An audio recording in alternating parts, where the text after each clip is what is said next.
అందరికీ నమస్కారం. చంద్రబాబు నాయుడు గారి ప్రభుత్వం వచ్చి ఏడాది అయింది.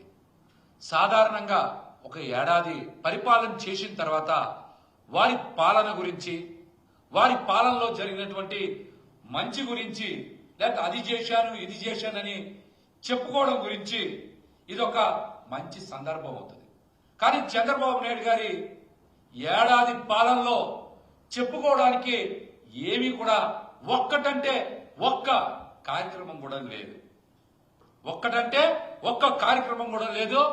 రాష్ట్ర ప్రజలని నిరంతరం మభ్యపెట్టి మోసం చేసి చంద్రబాబు నాయుడు గారి పార్టీ నిర్వహిస్తున్నది మహానాడు కాదు, దగానాడని మేమైతే చెప్తా ఉన్నాం. చంద్రబాబు గారి పార్టీ నిర్వహిస్తున్నది మహానాడు కాదు, దగానాడు. ఎందుకంటే రాష్ట్ర ప్రజలని నిరంతరం మోసం చేసి మభ్యపెట్టారు కనుకనే. ఒక్క సంక్షేమ పథకం కూడా సరిగ్గా అమలు చేయలేకపోయారు కనుకనే ఇది మహానాడు కాదు, దగానాడని చెప్తా ఉన్నాం. ఇక్కడ ఆయన్ని పొడుకోవడానికి, వైఎస్ఆర్సీపీ పార్టీ మీద బురద జల్లడానికి తప్ప అక్కడ ఏమన్నా వినడానికి కానీ చూడడానికి కానీ ఏమనుందా మహానాడులో?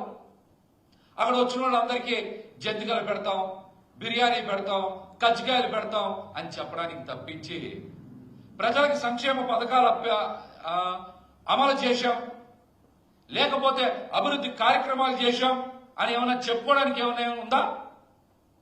ఏమన్నా ఉందా?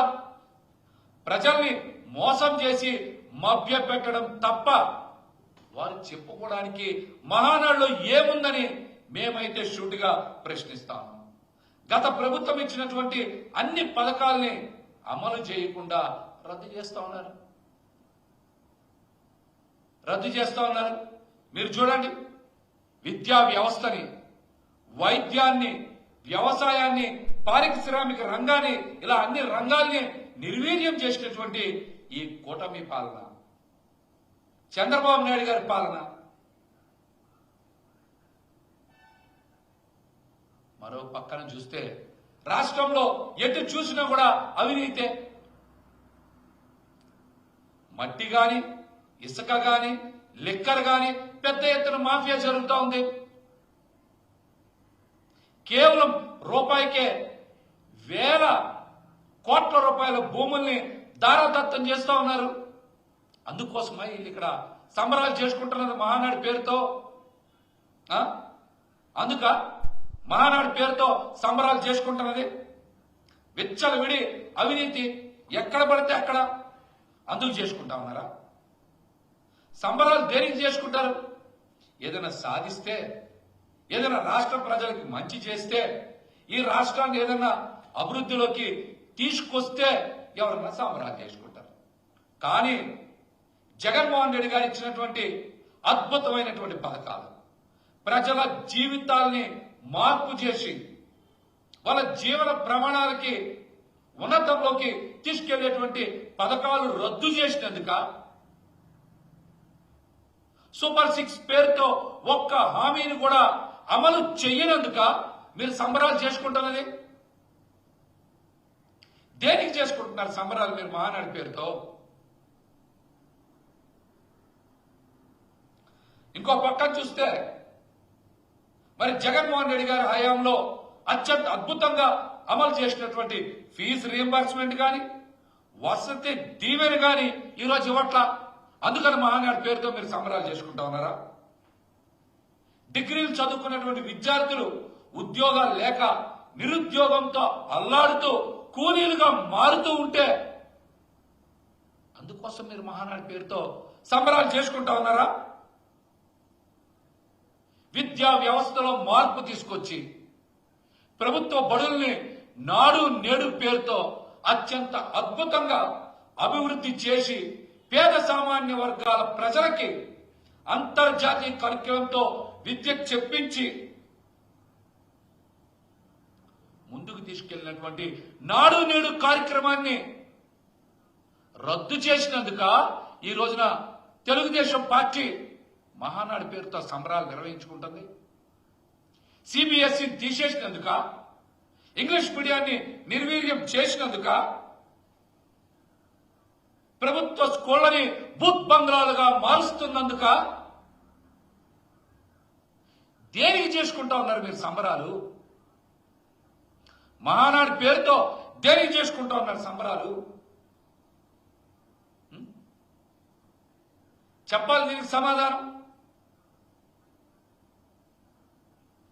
ఇంకో పక్కన కొత్తగా 6 సూత్రాలని కొత్త రాగం పాడుతా ఉన్నారు. ఎన్నికల సందర్భంలో మీరు ఇచ్చినటువంటి 6 హామీలు ఏమయ్యాయి? అవి నీటి మీద రాతలేనా? ఆడబిడ్డ నిధి ఏమైంది? నిరుద్యోగ వృత్తి ఏమైంది? రైతు భరోసా ఏమైంది? గ్యాస్ బండ గుదిబండగా మారిపోయిందా? అమ్మఒడి ఏమైంది? ఉచిత బస్సు ఏమైంది? 50 సంవత్సరాలకే బీసీ మహిళలకి పెన్షన్ ఏమైంది? ఈ సూపర్ 6, సూపర్ 7 పథకాలన్నీ ప్రజలకు ఇవ్వకుండా మభ్యపెట్టి మోసం చేసి ప్రజలకి వెన్నుపోటు పొడిచినందుక ఈ రోజున మీరు మహానాడు పేరుతో సంబరాలు చేసుకుంటా ఉన్నారు. చంద్రబాబు నాయుడు గారి జీవితంలో 4 సార్లు ముఖ్యమంత్రి కదా వారు. ఎక్కడైనా సరే మీ పాలనలో ఒక్క పథకం పేరైనా, ఒక్క కార్యక్రమం పేరైనా ప్రజలకు గుర్తుందా చెప్పండి?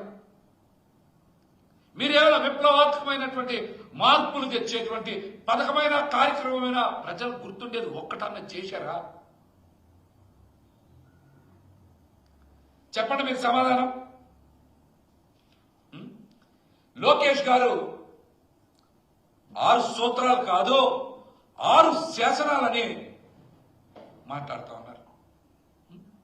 సూత్రాలకి శాసనాలకి లోకేష్ గారికి తేడా తెలుసా? తేడా తెలుసా? తేడా తెలుసా?